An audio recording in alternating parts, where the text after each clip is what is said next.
지난 인터뷰를 통해 가지고 소장님께서는 살림살이 경제학을 소개해 주셨습니다. 그 일반적인 경제 지표를 볼 때 대한민국이 선진국 반열에 올랐다는 그런 평가인데, 살림살이 경제학의 관점에서 우리 경제 현상과 국민의 삶의 질을 평가하신다면 네. 지금 여전히 유효합니까, 살림살이 경제학? 저는 뭐 지금 더 유효해졌다고 생각하는데요. 예. 뭐 잠깐 아주 짤막하게 말씀드리자면은 지금 대부분의 나라에서 경제 성장을 평가하는 지표로 쓰는 게 GDP잖아요. 예. 근데 GDP라고 하는 거는 사실 냉철하게 얘기하면은 화폐로 계산된 바의 소득 총량이거든요. 네. 그리고 화폐 소득의 총량이 불었다고 해서 그 사회 사람들이 다 행복해졌냐? 그건 아니고, 살림살이 경제학은 그래서 다른 것으로 평가하자라고 하는데, 좋은 삶, 포괄적인 의미에서 좋은 삶이라고 하는 것이 어느 만큼 달성되었느냐. 이때 좋은 삶이라고 하는 거는 개인의 행복도 들어가고 사회 전체의 단합과 통합과 행복과 사랑 같은 것도 있고, 말할 것도 없이 생태적인 안녕, 생태 위기에 대한 고려라든가 안녕, 이것도 포괄적으로 들어갑니다. 근데 우리나라 같은 경우에 지금 그래서 이 GDP로는 이 좋은 삶을 측량할 수 없다는 것 때문에 뭐 여러 나라에서는 지금 행복 지표를 개발한다든가 해가지고 그 나라의 상태를 알려고 하는데, 우리나라에서는 딱이 이렇게 GDP가 아닌 좋은 삶이라는 관점으로 우리 상태를 측량해보려는 노력이 많지는 않았던 것 같아요. 근데 제가 보기에는 지금 악화되고 있는 거는 명백한데, 뭐 길게 얘기할 필요 없이 출산율이 왜 떨어지고 있는지를 생각해 보면 됩니다. 예. 그래서 이 출산율이 제가 이 얘기는 꼭 하고 싶은데, 출산율을 올리겠다라고 하면서 뭐 세금을 깎아주겠다라든가 인센티브를 주겠다라든가 이런 정책들을 하는데, 이거는 이제 웃음거리를 넘어서 사실 제가 여성 입장에 선다면은 모욕감을 느낄 것 같아요. 아이를 낳고 말고 하는 문제는 그런 차원에서 이루어지는 게 아니라, 내가 아이를 낳는 게 나의 좋은 삶에 도움이 되겠느냐라는 굉장히 깊고 포괄적인 의미이기 때문에 우리가 출산율을 끌어올리기 위해서는 아주 포괄적인 의미에서 대한민국을 좋은 삶이 향상되는 사회를 만들어서 복지라든가 교육이라든가 육아라든가, 그런데 이게 잘 되지 않으니까 미래가 없다라는 생각 때문에 우리가 애를 안 낳는 거잖아요. 젊은 분들이. 그렇다면은 그 짧은 그런 무슨 인센티브가 어쩌냐는 출산 정책 같은 거 생각하지 말고, 우리 사회가 지금 아이를 낳지 않는 사회라는 거는 이미 좋은 삶하고 거리가 멀어졌다라고 하는 걸 염두에 두고, 좋은 삶이 이루어지는 경제로 이제부터는 GDP를 떠나서 좋은 삶의 방향으로 국가 경제 정책의 지표를 바꿔야 한다고 생각합니다. 그 제가 그때 이야기할 때 바로 이런 부분들이 새로운 시대 아젠다 아니겠느냐. 예, 그렇습니다. 그래서 좀 이렇게 그 당시에 그 대선 후보들 예.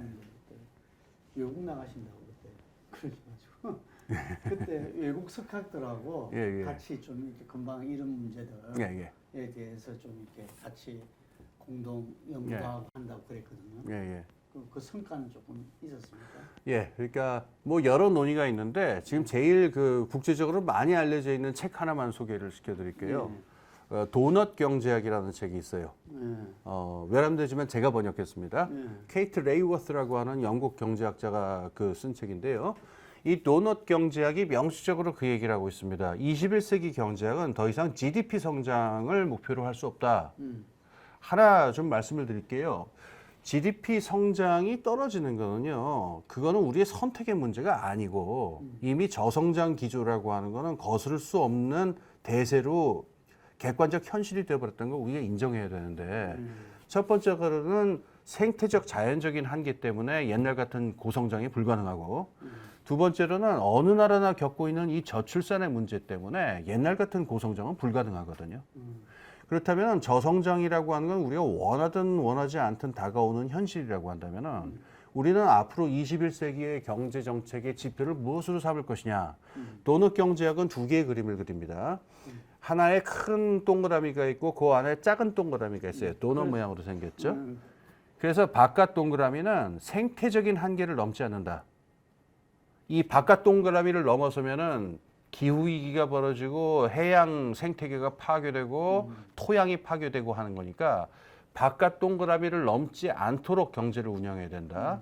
그다음에 안쪽 동그라미는 사회적인 불평등이 없고 모두에게 최소한의 그 삶의 그 좋은 삶이 보장될 수 있는 그런 물적 생활을 보장하는 게 안쪽 동그라미예요. 이 안쪽 동그라미보다 낮아지면은 여러 가지 불평등이나 빈곤 같은 게 오겠죠. 그렇다면은 21세기의 경제학이 해야 되는 일은 아까 말한 좋은 삶의 의미가 이 도넛 경제학 같은 저서에서는 생태적인 한계를 넘지 않으면서 사회적인 최소한을 보장하도록 운영하는 것이 경제 정책의 목표다.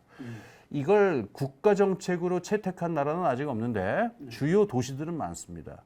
제일 유명한 도시는 이제 암스테르담 같은 도시고 제가 알기로는 미국의 시애틀도 최근에 이걸 갖다가 그 도시의 경제 정책의 어떤 하나의 모범이 준거로 받아들이겠고 이게 지금 몇십 개 정도의 도시로 이게 확산이 된 걸로 제가 알고 있어요. 그래서 이 도넛 경제학 같은 책을 참고한다면은 21세기 경제학 정책이 어디로 나가는지 좀 알 수 있을 것 같습니다. 알겠습니다. 예. 정책 담당자뿐만 아니라 좀 실질적으로 국가 차원에서 또 금방 말씀한 시.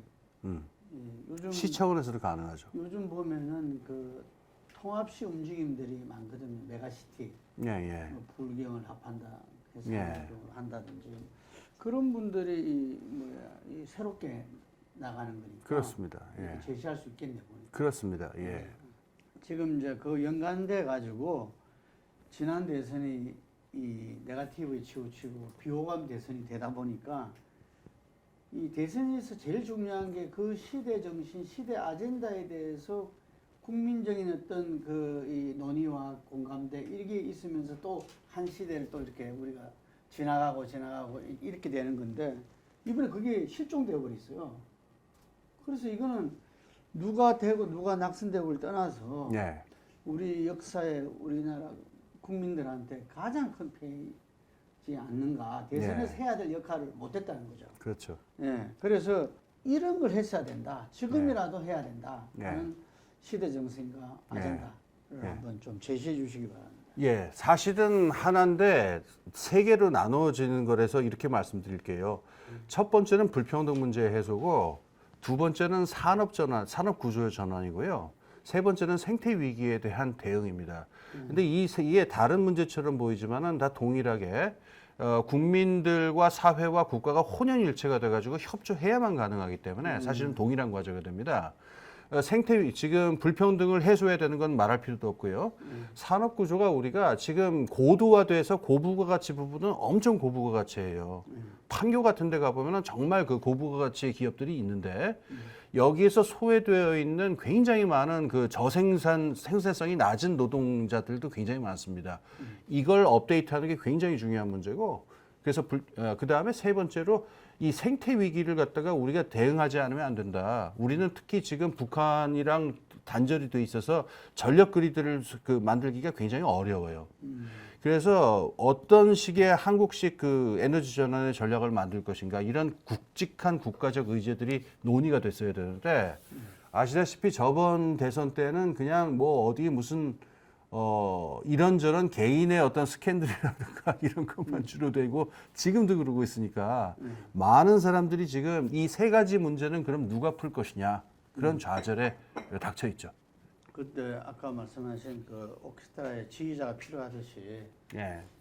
이걸 풀 수 있는 지휘자가 필요하겠네요. 근데 저는 뭐 이렇게 생각하는데, 카라양 같은 지휘자가 나올 때를 기다릴 수만은 없고, 예.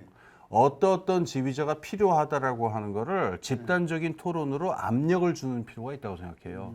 제가 정치인들에 대한 변명, 제가 정치인은 아닙니다만은 정치인들을 위해서 변명을 해야 될 것도 하나 있을 것 같아요. 뭐냐면은 현실 정치인들은 어쨌든 당선돼야 되는 사람들이잖아요. 예.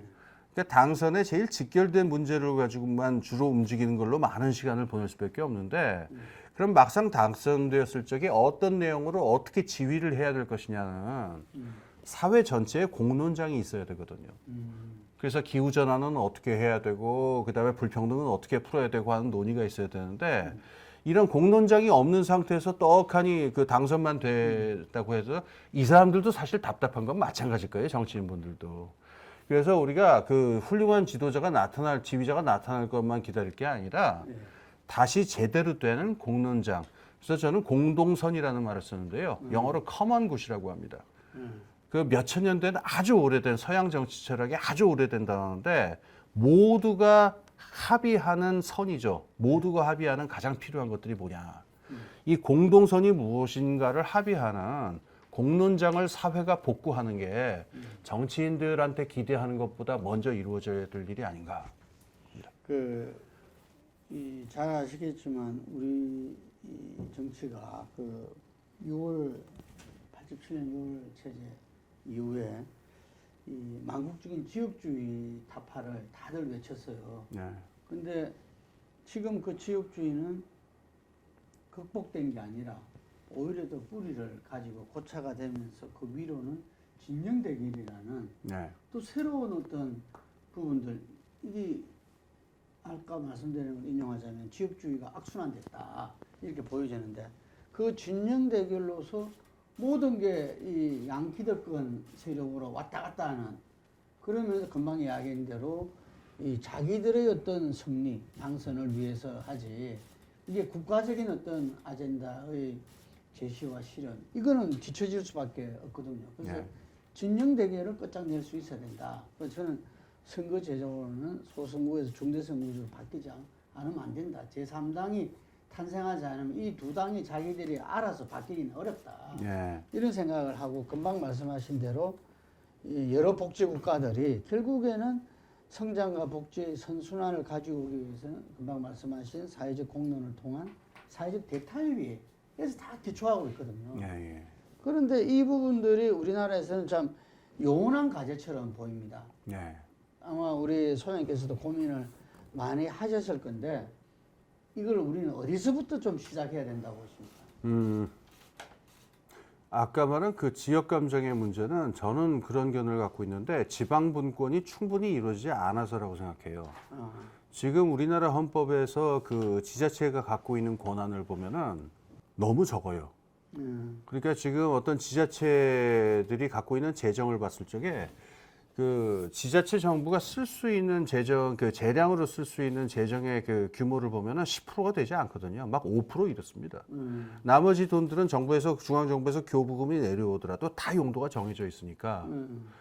그래서 요 애매한 정도의 규모의 그 지방자치를 하게 될 경우에는요, 거꾸로 이 역설적으로 지방자치하고 중앙정치하고 착종될 수밖에 없어요. 엮여가지고. 만약에 지방 분권이 제대로 돼서 지방자치 정부 자체가 독자적인 어떤 지방 어떤 재정 재량을 가지게 되면은 의회도 감시 역할을 제대로 할 거고 시민들도 여러 가지로 참여를 해서 이 지방 자체가 하나의 독자적인 권력 단위가 될 수가 있을 텐데 이게 충분하지가 않으니까 이 지방자치 정부 정치라고 하는 게 국회의원들의 지역구를 매개로 해서 중앙정치랑 그냥 연결이 돼 버리거든요. 이렇게 되니까 지방자치 정치라고 하는 게 중앙에서의 양당 정치의 하부 구조로 그냥 전락해버리는 일이 지금 벌어졌습니다. 이 문제를 풀기 위해서는 저는 우선 지방분권을 강화해서 지역 주민들이 실제로 지역 정치에 더 참여하고 감시가 더 활발하게 벌어질 수 있도록 하는 게 우선 중요하다고 생각을 하고요. 그다음에 3당제 부분을 말씀하셨습니다만은 저는 3당제 실험, 제3의 당, 이 실험은 양당제를 넘어서기 위한 실험은 거의 실패했다라고 지금 보여지는데 모르겠습니다. 앞으로도 불가능할지는 모르겠으나 여기서 우리가 주의해야 될 게 하나 있습니다. 양당제 정치가 지금 한 30년 이루어지면서 양당 여러 세력들이 양당으로 모였을 뿐만 아니라 중앙의 엘리트들은 당하고 당을 넘어서 유착하고 있다는 현상도 우리가 좀 봐야 돼요. 그러니까 유수 로펌이라든가 이른바 회전문 인사라든가 이런 것들을 매개로 해가지고 우리가 지난 몇 번의 어떤 정치 스캔들이라든가 부정부패 사건을 보면은 이 여야 할 것 없이 주요 엘리트들이 다 같이 엮여 있는 걸 우리가 볼 수가 있거든요. 그래서 지금 우리나라의 문제는 양당 정치의 문제뿐만 아니고 중앙에 있는 권력 엘리트들이 하나로 지금 이렇게 덩어리로 돼 있어가지고 사회의 모든 권력과 기득권을 중앙으로 집중시키고 있는 문제, 이 문제도 풀어야 되는 것이 아니냐.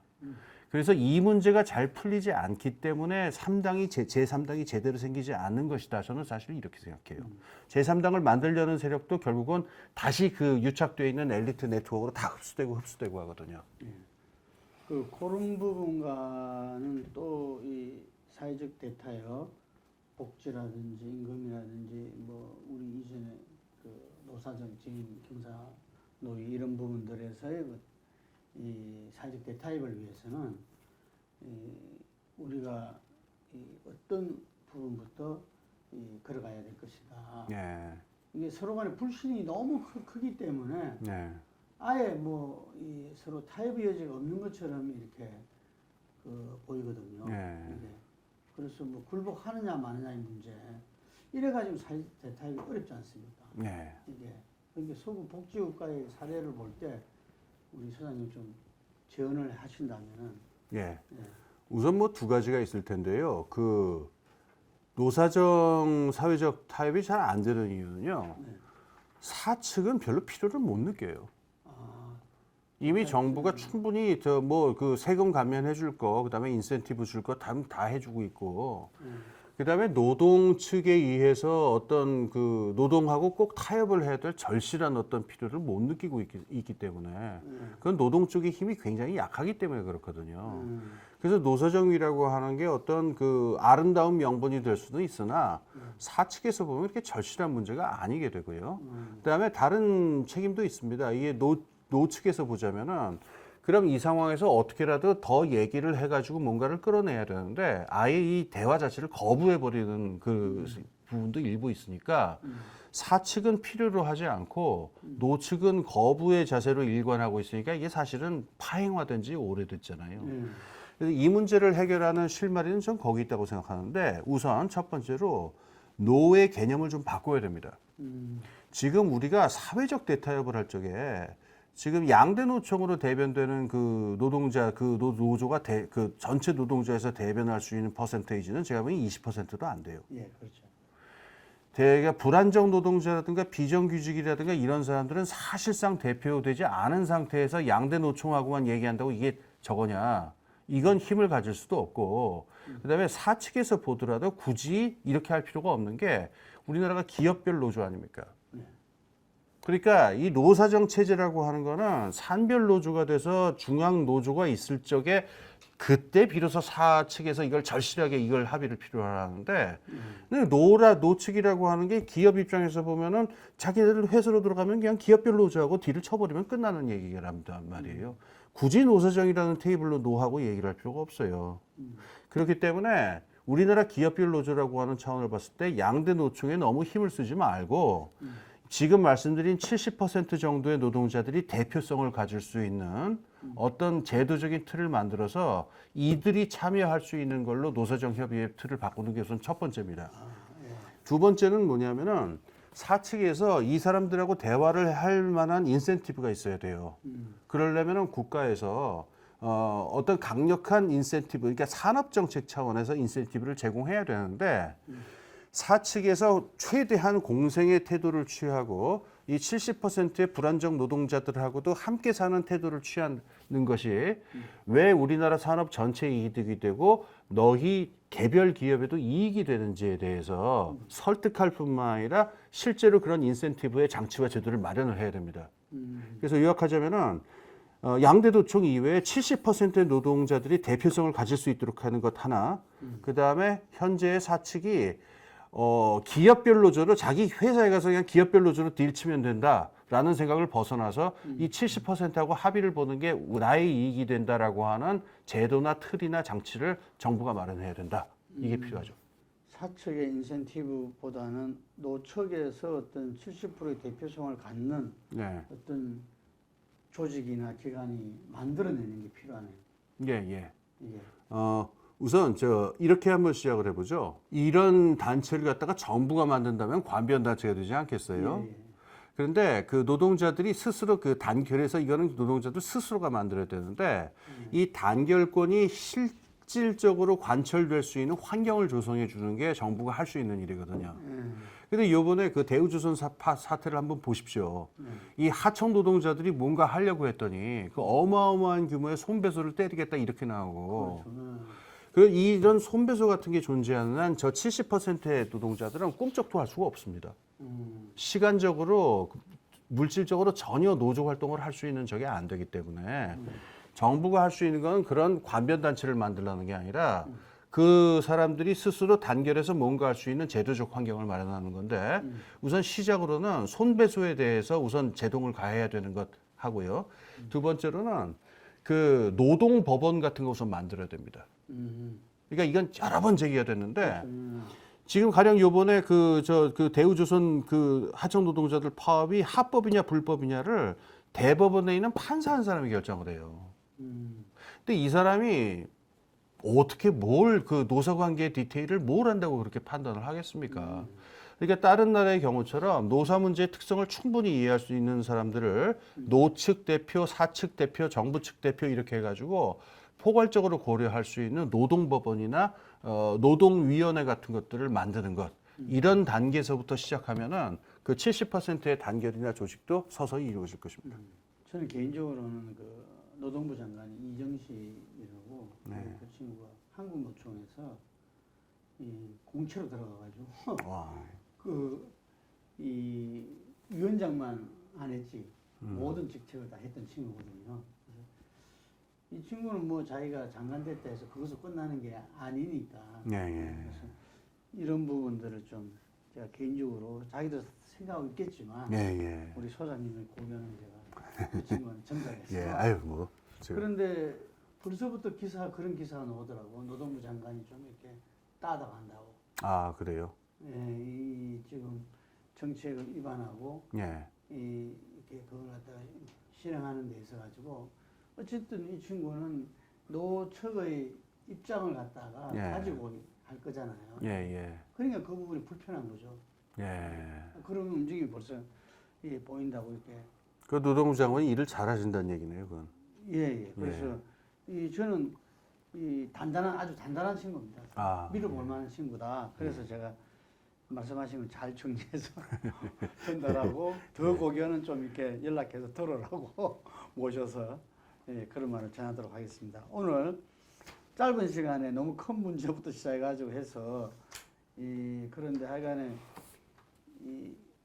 지금 소장님이 이야기하신 부분들이 참 저도 구구절절하게 지금 이 정치인들한테 여야를 가리지 않고 꼭 필요한 이야기다는 생각이 들고요.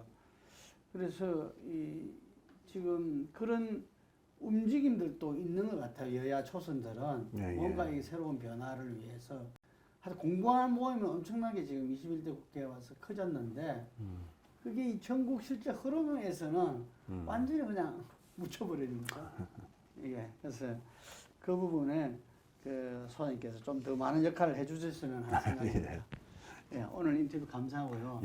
마지막으로 정부나 대통령실이나 그 국회에서 실제 그 여러 가지 정책을 주도하고 해나가는 분들한테 좀 따끔하면서도 좀 간곡한 한 말씀 부탁드리겠습니다. 지금 뭐 외람되고 저 부족한 지식이긴 한데요. 제가 원래 전공이 글로벌 폴리티컬 이코노미라는 거예요. 그래서 지구 정치 경제라고 하는 건데 여기에서 봤을 적 이 안목에서 보자면은 지금 2020년 코비드 사태로 시작된 사태가 글로벌 시스템이 혼란기로 들어가는 사태의 초입이다. 그래서 1914년에서 1차 대전하고 2차 대전 사이 1914년에서 1945년까지의 30년 동안을 첫 번째 혼란기라고 얘기를 하고 지금 거기에 맞먹는 대혼란기가 시작되는 게 아니냐라고 우려하는 분들이 많아요. 그래서 이런 상황에서는 우리가 기존에 알고 있던 통념이나 교과서만에 의존하지 말고 좀 더 그 적극적이고 능동적으로 생각을 많이 하고 관찰을 많이 해서 사태에 좀 더 적극적으로 대응할 수 있는 그런 혁신적인 노력을 많이 하기를 해주시기를 저희 국민들은 기대하고 있습니다. 네, 수고하셨습니다. 오늘 스페셜 인터뷰 이것으로서 마치겠습니다. 감사합니다. 감사합니다.